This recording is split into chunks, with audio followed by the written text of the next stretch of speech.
programme Pambou di nuyu Baye Talla ñoom di nuyu maam Ali xale la waaye wax dëgg yàlla ku am pas-pas la ci liggéey bi di ko sant bu baax di ko gërëm waaye dellu si plateau bi nag di nuyu bu baax a baax suñu invité yi nga xam ne ñoom la ñu am fii tey xam naa di ko dale ci sama ndeyjoor rek muy Mamadou Ciss teewal fii les étudiants ressortissants de la commune de Kër Moussa bu université Cheikh Anta Diop di suñu invité tey ci plateau ëttu maam waaye ñu am Mansour Ciss moom itamit di chargé de électorat pour la coalition Yewwi Askan Wi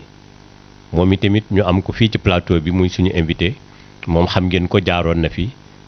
wax dëgg yàlla defoon fi waxtaan wu am solo gannaaw loolu di nuyu Ablaye Gueye mi nga xam ne moom la ñu bokkal plateau bi waaye di nuyu tamit invité yi nga xam ne wala accompagnant yi nga xam ne ñoom la ñu àndal muy ñu mel ni Gora Ciss ñu mel ni Alsane ñu ngi leen di nuyu Papa Bey ñoom ñëpp di leen sant bu baax di leen gërëm ci teewaay bi nga xam ne wax dëgg yàlla teew nañ ko ci plateau Palor TV kon su ko defee suñu waxtaanu tey bala ñu ciy dugg dañuy jox suñu gan yi ñoom it ñu nuyoo comme nañ ko daan defee suñu nuyoowee ak mbokk yi ak askan wi ba pare ñu doog a nag jubli ci waxtaan wi jox Ablaye Gueye comme ni ma koy waxee moom nga xam ne ay ganam lañu moo leen di dalal ñun dañuy def introduction bi rek après su ko defee ñu ànd ak ñoom ci chronique bi ñu bokk waxtaan wi kon xam naa damay jox Ablaye bu nuyoo ba pare ñu doog a jox suñu gan yi ñoom it ñu nuyoo ñu doog a delluwaat Ablaye kaddu gi ñu doog a coow nag ci waxtaan wi incha allah Ablaye Gueye maa ngi lay nuyu. waaw asalaamaaleykum wa rahmatullah Mame Mbaye Seck maa ngi lay nuyu di la fay nuyu bu baax a baax di la ñaanal yàlla yokkur la dëgër laay te taxawal incha allah di nuyu mbokk yi seetaan Palor TV yëpp ak fu waay mënti nekk rek ñu ngi lay nuyu bu baax a baax te di la jox sa wàccuwaay di nuyu suñuy invité yi suñu frère Mamadou Ciss ñu ngi koy nuyu bu baax di ko jox wàccuwaayam muy le président de la coordination des étudiants de la commune de Kër Moussa muy Seko Dekam ñu ngi koy nuyu di nuyu ak ñi mu àndal yëpp di nuyu aussi suñu frère Mouhamadou Mansour Ciss wax nga ko léegi muy le chargé des opérations électorales de la coalition Yewwi Askan Wi kon nag ci ñaari anam yooyu rek la émission bi demee tey ñu am lu ñu bëggoon préciser tuuti rek mooy par rapport ak invitation wu ñaar ñi kenn ki mooy le président de la coordination des étudiants de commune de Kër Moussa wax naa ko léegi muy Seko Dekam Papa Ciss voilà keneen ki di Mouhamadou Mansour Ciss moom boo seetloo xam nga ni samedi ba le passé lañ ko naroon a invité mais thème bi ñu amoon samedi di félicité di nuyuwaale aussi waa 100% yëpp parce que gis nañu écho yi am gaa yi rafetlu émission bi bu baax a baax ñu wax ni loolu mooy suñu mission foofu la ñu naroon dugal Mansour mais comme dafa amoon du am compatibilité loolu moo waraloon ñu génnee ko pour dugal koo xam ne xam-xam dafa màcc ci développement local moo nekkoon te il était apolitique moo nekkoon suñu doyen le professeur jóge woon Xodoba Mamadou Ciss mu ngi noonu mu dugg accompagner li nga xam ne moo nekkoon mouvement boobu ñu defoon ci waxtaan bu am solo ci loolu nag lañ ne woon nañu pousse ba samedi weekend prochaine ñu andi ki nga xam ne mooy Mansour Ciss ñu door ko andil invitation am beneen bi mooy Mamadou Ciss boo gisee moom mu ñëw tey situation d'urgence moo ko waral moom boo seetloo daanaka démb la ñu door confirmer ni dina bokk ci invité parce que Mansour rek la ñu prévoiroon loolu nag li ko waral mooy situation bi am dafa laal commune bi ñëpp am ci part loolu moo waral ñu andi ko fii tey objectif bi lenn du leneen lu dul résolution am loolu mooy mission Palor TV génnee li nga xam ne mooy les faits jublu ci nag yàlla def ci ndox mu sedd ba saafara am loolu mooy suñuy mission donc loolu la ñuy sant ñëpp di gërëm ñëpp di ñaan rek liñ ci jublu yàlla defal ñu ko te mooy résultat bu positif merci beaucoup. jërëjëf Ablaye vraiment leer na rafet na ni nga ko waxee noonu rek la xanaa di mottali nuyoo rek suñu invité yooyu ngay wax ne ñu ñoo fi jaaroon samedi bi passé muy Mamadou Ciss Xodoba ak président Modou Fall bu ànd taxawu wattu Kër Moussa moom it ñu ngi koy nuyu di nuyu waa Kër Moussa yëpp vraiment ci liggéey bu rafet bi nga xam ne moom la ñu def di ko nuyu di nuyu Assane waaye di nuyu tamit Karim Silla mi nga xam ne ñoom la àndaloon ci liggéey boobu su ko defee dañu delluwaat ci plateau bi nag jox suñu invité yi nga xam ne ñoom la ñu am ñoom it ñu nuyoo ak askan wi ñu doog a tàbbi ci waxtaan wi kon dañuy jox Mouhamadou Mansour Ciss comme ça bu ko defee bu nuyoo ak askan wi bu nuyoo ba noppi ñu doog a jox Mohamed Ciss moom it tamit mu jotal nuyoo wam kon Mouhamed Mansour ñu ngi lay nuyu. asalaamaaleykum maa ngi lay fay Mame Mbaye maa ngi lay fay bu baax di nuyu le directeur muy El Hadj ñu ngi koy nuyu bu baax di nuyu yéen ñi nga xam ne yéen ñu fi dalal muy Abdoulaye Guèye ak Mame Mbaye ñu ngi leen di nuyu bu baax waaye aussi di nuyu beneen invité bi muy Mamadou Ciss di ko jox wàccuwaayam tamit en tant que président amical étudiant Kër Moussa di nuyu aussi ñi nga xam ne invité yi nga xam ne ñoom laa àndal di leen remercier bu baax muy Alsane Ciss ak Gora Ciss waaye di remercier aussi di nuyu aussi waa population Mbul bi nga xam ne fa la télé bi nekk di jël nuyoo bi di ko teg ci loxo chef de village muy Moustapha ñu ngi koy nuyu bu baax di nuyu la coalition Yewwi Askan Wi jël nuyoo bi teg ko ci loxo sunu monsieur le maire muy Ibrahima Ciss jël nuyoo bi teg ko loxoom jàllale ko ci bépp membre coalition Yewwi Askan Wi waaye aussi di nuyu population Kër Moussa yëpp di profité ci occasion bi di leen remercier bu baax par rapport ak élection yi ñu jógee di leen féliciter bu baax parce que lépp biir Kër Moussa la waaye aussi di beral nuyoo waa Sañafil yi nga xam ne foofu laa dëkk bu ma ñëwee ba egsi fii tey jii nii yaakaar naa ne lépp ñoom la kon lépp ñoom laa koy dellool voilà merci beaucoup. jërëjëf Mouhamed Mansour si nuyoo bu matale bi macha allah matale na wax dëgg yàlla te rafet na sell na xanaa di mottali wàllu nuyoo rek Khalil Diouf mi nga xam ne moom la ñuy bokkal émission ëttu maam bi saa su ne te ni ma koy waxee rek jamono yi mu nekk ci liggéey boo xam ne dafa xat trop ba tax na xëy na mënut a teew waaye nag xolam ak xelam yëpp mu ngi teew ci émission bi ndax léegi rek la ma ko Mamadou Ciss di laaj kon te noonu la ko mbooloo mi di laajee wala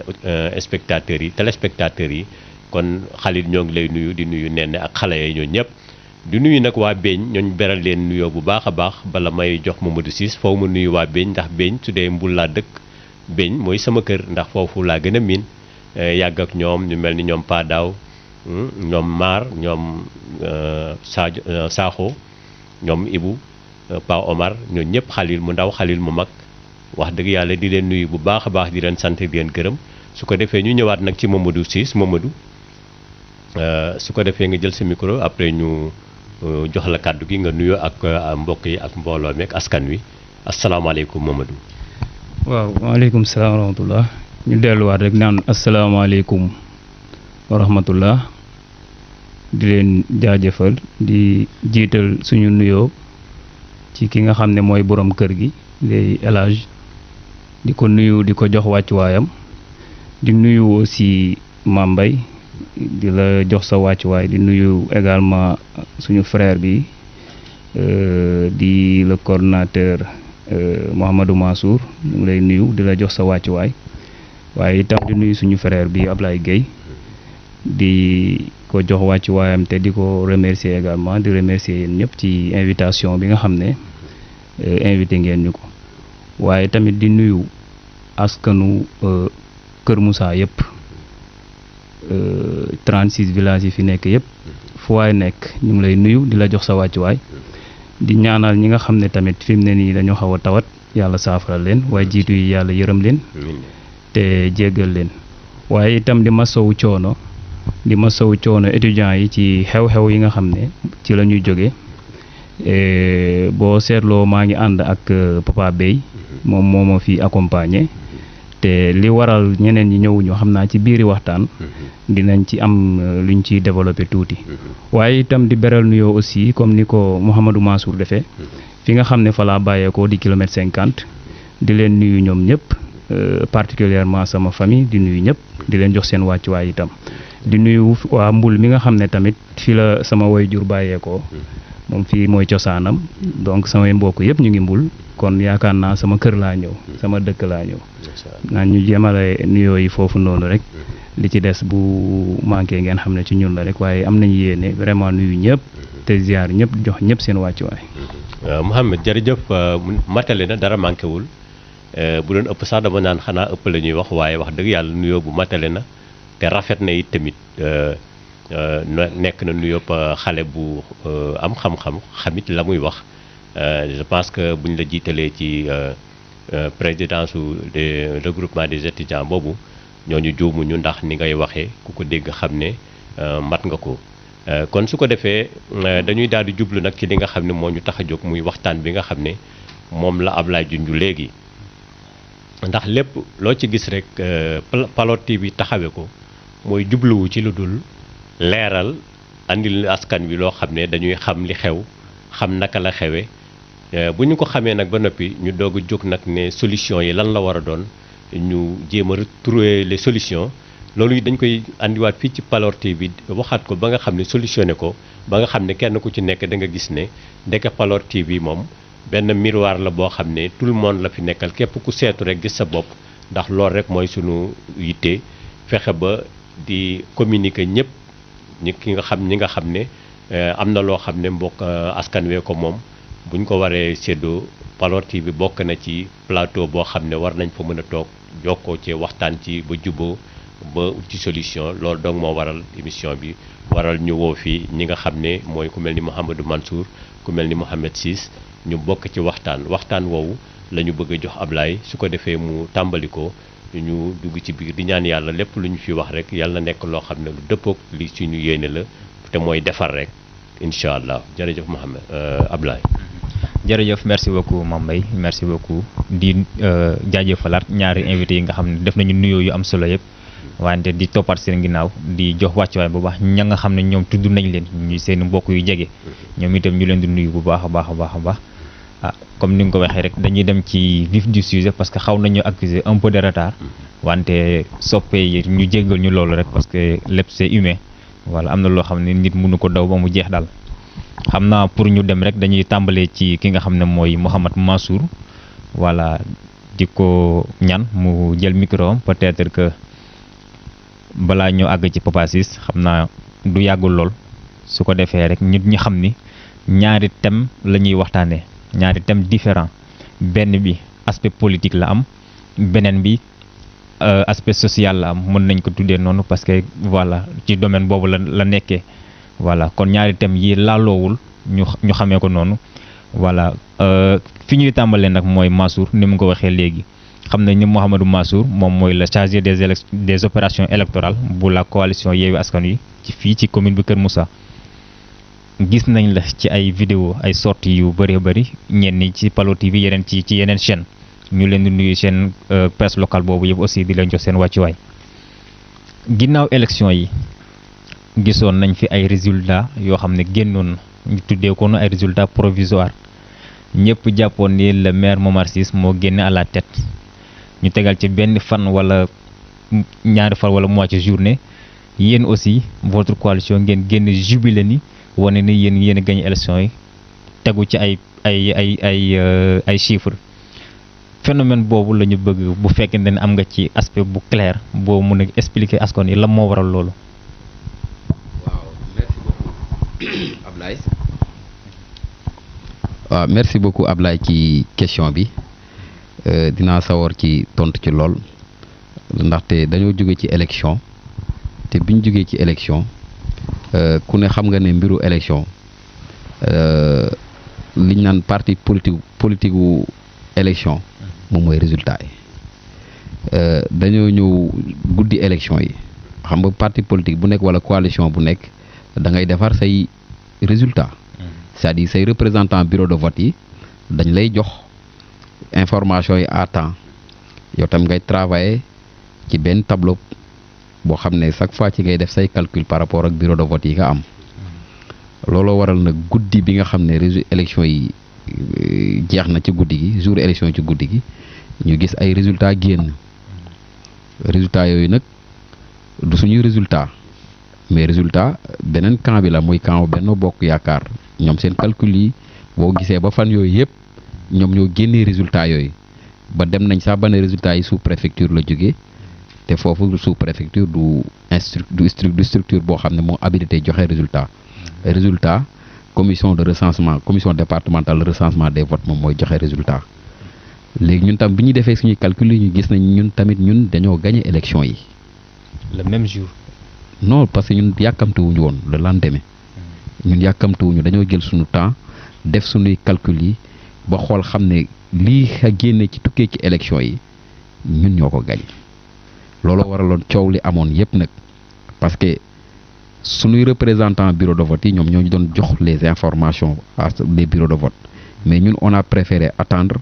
ba PV yi ñëw et bi ñu ko defee compter PV yi PV par PV ñu gis ne ñun li waa coalition Benno Bokk Yaakaar déclaré nañoo gagné élection yi loolu amul parce que ba tey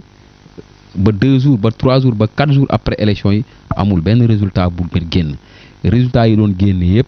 mooy yi nga xam ne ñun ñoo ko travaillé génnee ko ak ñoom ñi nga xam ne ñoom ñoo njëkk a génnee ay résultats te fekk ne ñoom xam nañ ne résultats yooyu ñu joxe du résultat yu baax. mais comment se fait-il que yéen ngeen calculer ñoom ñu calculer yeneen parti politique yi calculer ñoom ñu génn jubilé. ñu noté benn silence de votre part. waaw parce que tout simplement xam nga ñun dañoo préférer bu ñuy wax ñu wax loo xam ne dañ koo maîtriser c'est pas parce que ñoom génn nañu jubilé ne ñoom ñoo gagné ñun dañuy def la même chose. est-ce que c'est pas parce que vous avez accepté la victoire? Non, c'est pas une question d'acceptation d'une victoire c'est tout simplement parce que le lendemain ñun ñu ngi en réunion di calculer les résultats. ñu ngi woon toog élite ñun ñëpp tout le monde toog di def calcul yi ba jour bi nit ñi di taxawee ne lii mooy suñu résultat yi c'était ça parce que bon gis nañ ko partout au Sénégal da ngay jéeg-jéegi benn coalition génn fële na moo gagné kenn génn fële na moo gagné am na ñu bëri déclaré woon nañ ñoo gagné finalement dañoo dem toog noppi xam nañ ne gagné wuñu kii politique la rek bataille politique la kese c'était ça mais ñoom waa Benno Bokk Yaakaar résultats yi ñu génne woon xam nañ ne du résultats yi au finish moom la commission de recensement des votes joxe. alors foofu la ñuy jëm moom la am na yeneen résultats yu wuuteeg les 2 premiers résultats yi ñu gisoon parce que résultats yi génn au niveau du conseil départemental bokkul ak les 2 premiers résultats écart boobu la moo ko waral dëgg-dëgg. waaw mooy li ma wax sànq c'est-à-dire ñoom bi ñuy def seeni calcul daa am noo xam ne dañ ko def seen calcul boole ci yoo xam ne bokku ci. c'est-à-dire boole ci ay chiffres yoo xam ne kenn xamul ñoom fan la ñuy jëlee chiffres yooyu c'est ça le problème moo tax gisoo ñoom ñi ngi njëkk a déclarer résultat ay écarts 700 et quelques voix ñoom par rapport ak résultats yi njëkk a publier d'ailleurs sax dañ ne résultats yooyu sous préfecture la jóge xaw ma nag sous préfet nan la mënee joxe ay résultats yooyu te jour boobu woo naa sous préfet ma ne ko yaa joxe résultat mu ne ma Mansour xam nga ne sous préfecture du joxe ay résultats ma ne ko loolu xam naa ko pour vous dire que ne chiffres yooyu ñoom ñoo doon créer doon fabriquer waa coalition Benno Bokk Yaakaar ñoo doon fabriquer seeni chiffres di ko publier ñoom seen wàllu bopp publier nañu à 3 façons résultats publier nañ ko benn bokk ci sa morom voilà benn bokkul ñoom résultats yi ñu publier yëpp le premier jour ci guddi gi résultats yi ñu publier 2 jours après bokkul ak résultats yi ñu publier 3e jour ba jeudi bi bokkul ak résultats yi ñu publier te loolu yëpp ñoom la chiffres yooyu yëpp ci ñoom la jógee. alors xam nañ ni ki am baat pour joxe les résultats wax nga ko sànq mooy le conseil départemental génnee na résultat yéen ngeen taxaw contester résultats yooyu ci ban base ci ban logique ngeen contester résultats yooyu la. waaw xam nga après élection dafa am loo xam ne code électoral moom moo ko maye code électoral moom moo maye ne yow boo gisee ne résultats yi ñuy génnee nii bokk yi commission de recensement des votes commission départementale de recensement des votes bu génnee ay résultats boo gisee ne résultats yi ñu génnee méngoowut ak yow mi nga xam ne yéen a yore commission électorale doon def seen calcul méngoowul yow da nga am droit contester ko te ñun bi commission de recensement des votes génnee ay résultats ñu gis ne résultats yi méngoowut ak ñun li ñu calculer ñu jàpp ne lii am nañu possibilité attaquer résultats yi comme ni ko suñu yoon maye te loolu lañ def looloo waral nag ñun ñu préparer dajale ay PV yëpp dajale suñuy preuve yëpp en fonction de cela ñu bind ab recours comme ni ñu ko code électoral bi maye ñu dem déposer ko au niveau de la cour d'appel looloo waral loolu parce que gis nañ ne dafa am ay irrégularités c'est-à-dire vote bi règle yi nga xam ne la ñu tëralee pour vote bi règle yooyu da ci am yoo xam ne respecté wu ko. ci naka yan règle par exemple. damay joxe benn exemple xam nga tey jii dañ ne code électoral da ne vote bi 8 heures lay démarrer jeex à partir de 18 heures.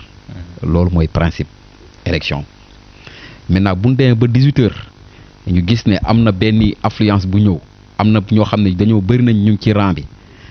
ñu laaj à ce que le sous-préfet bi nga xam ne moom moo boot commune boobu mu def dérogation ba 20 heures par exemple yaa ngi dégg léegi loolu nag la ñu constaté ne amul ci bureau de vote yu bëri sous-préfet ñoom président bureau de vote bi mooy taxaw ne sous-préfet bon fii dañoo war a prolonger sous-préfet ne leen prolonger leen alors que code électoral boobu dafa préciser ne sous-préfet bu prolonger vote bi am na ci droit mais daf koy bind bu ko bindee da koy yónnee ci bureau de vote yi bu ko yónnee ci arrêté bi dañ koy yónnee ci bureau de vote yi bu ko yónnee ci bureau de vote yi président bureau de vote bi da koy jël affiché ko ñëpp di ko gis dañ koy notifier les représentants des partis buñ leen ko notifier ba pare affiché ko loolu bu amul lépp luñ ci def lu topp ci heure bu 18 heures vote boobu baaxul c'est irrégulier noonu la demee. bu ñu la déggee te cas boobu dafa am loolu dafa amul wala. cas boobu amul Kër Moussa. prolongé nañu vote bi bureau de vote Kër Moussa prolongé nañu vote bi te amul fenn fu ñu ko affiché. est-ce que am na yeneen bureau de vote yu ñu def affiche. bien sûr pan Sañafil bi ma dëkk def nañ affiche parce que man maa ne woon le mandataire foofu. veillé naa à ce que ñoom le président bureau de vote ñëw génne affiche wan ko nii affiché ko ci kanamu bureau de vote bi ñëpp di ko gis xodda ba amul Kër Moussa amul. ak yeneen bureau de vote yoo xam ne ci commune bi yëpp yu ci bëri amul c'est-à-dire le président bureau de vote jëlul soin da leen ko wax verbalement nii xam nga te administration du verbal administration écrit la da ngay bind joxe te code bi da ne l'arrêté de prolongation doit être notifié et affiché devant les bureaux de vote loolu bu amul rek irrégularité c'est-à-dire lépp lu ñu fa def vote boobu day nul benn irrégularité boo xam ne constaté nañ ko moo permettre ñu cibler bureau de vote yooyu ne demander à ce que ñu annuler tous les bureaux de vote sans distinction même yi ñu gagné sax ak Kër Moussa on avait demandé à ce que ñu annuler ko parce que vote bi dafa prolongé au-delà de l'heure légale prévue c'est-à-dire 18 heures et que la dérogation n'a pas été respectée c'est-à-dire amul sous-préfet yónneewul benn papier téléphone la kese ensuite même bu fekkee sous-préfet yónnee na papier boo xam ne dañ ko war da leen notifier ne am nañu dérogation ba 20 heures loolu affiché wuñ ko ci bureau de vote yi alors que dañ ko war a affiché xam nga élection lépp transparence la moo tax ñuy bañ loolu voilà boobu première irrégularité bi ñu constaté ne am na te boobu motif d'annulation la c'est clair ci code électoral bi motif d'annulation de bureau de vote la s'il n'y a pas d'affiche ci dérogation si la dérogation n'a pas été notifiée au parti et que la dérogation n'a pas été affichée devant les bureaux de vote le vote est irrégulier ça c'est clair. mais situation boobu est-ce que jàppoon nga ne loolu mënoon a nekk parce que wax nga sànq affiche. bon est-ce que ci territoire commune bi yëpp. bëri na bureau de vote maanaam logique boobu dama bëgg wax ne est-ce que buñ ko toppoon du ñu annuler l'ensemble des bureaux de vote. waaw mais parce que xam nga élection dañ ay charte lay doxee. tey balaa ngay participer à une élection da ngay dem déposer sa caution def confectionner seen liste yi sax bu amee problème dañ lay rejeter ci liste bi la coalition Yewwi Askan Wi ñaata liste lañ leen rejeter ci problème yooyu. parce que dafa jaarul yoon. yooyu règle yooyu tey jii nii élection bu ñi nga xam ne ñoo yore matériel d'organisation dañuy andiwaale ci bureau de vote dañuy andiwaale imprimante dañuy andiwaale tout le matériel nécessaire isoloir yeeg tout parce que loolu dafa bokk ci élection yi boo ci ratee benn rek yaa ngi def irrégularité ci élection yi mënoon na nekk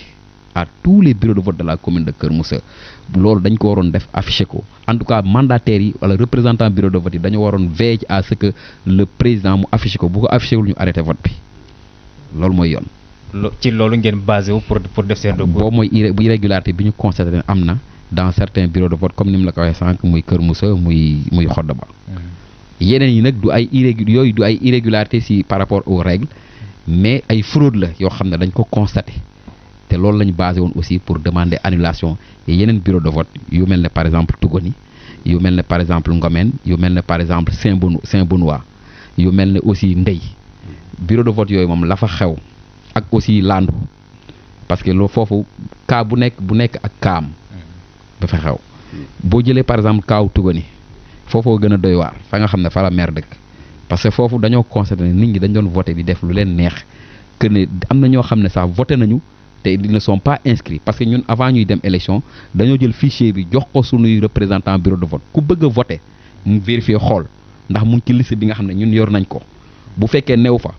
dañuy ñëw signaler ne kii bëgg a voter newul ci liste bi parce que ñun fichier électoral bi ñun dañ ko am léegi à Tougoni on avait constaté que am na ñu doon voter nekkuñ ci liste bi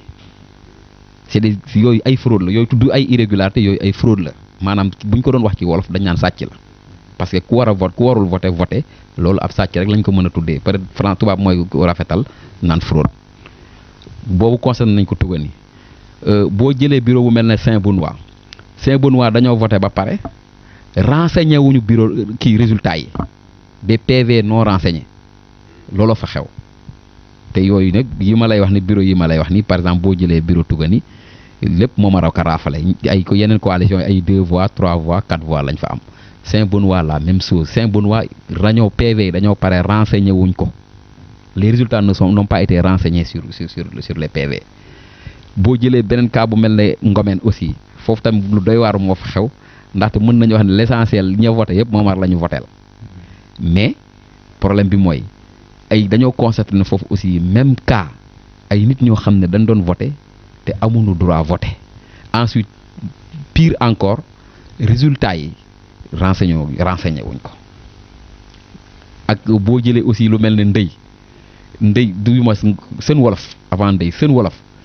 wolof lan li fa xew mooy voté nañu ba pare bi ñu voté ba pare président bureau de vote ba et léegi mu jël comme ni ñu ko defa enveloppe yeeg yooyu yëpp rangé ko mu dugal lépp dugalul PV ba. alors peut-être buñ ko toppee benn dina voilà dina jël temps mais li ñu bëgg a xam mooy comment ça fait dire que vos représentants nekk ci biir bureau de vote gis irrégularité alors que réagir ñu pour peut-être arrêter vote bi. waaw xam nga am nañu ay représentants yoo xam ne du lépp ñëpp ñoo maîtriser le processus électoral parce que da ngay jël génn rek expliquer ko en fonction information yi ñu koy jox waaye parce que coalition Yewwi Askan Wi ñun dañoo créé woon benn groupe WhatsApp boo xam ne c'est pour les mandataires boo xam ne jour élection yi toutes les ku am information fa nga koy dugal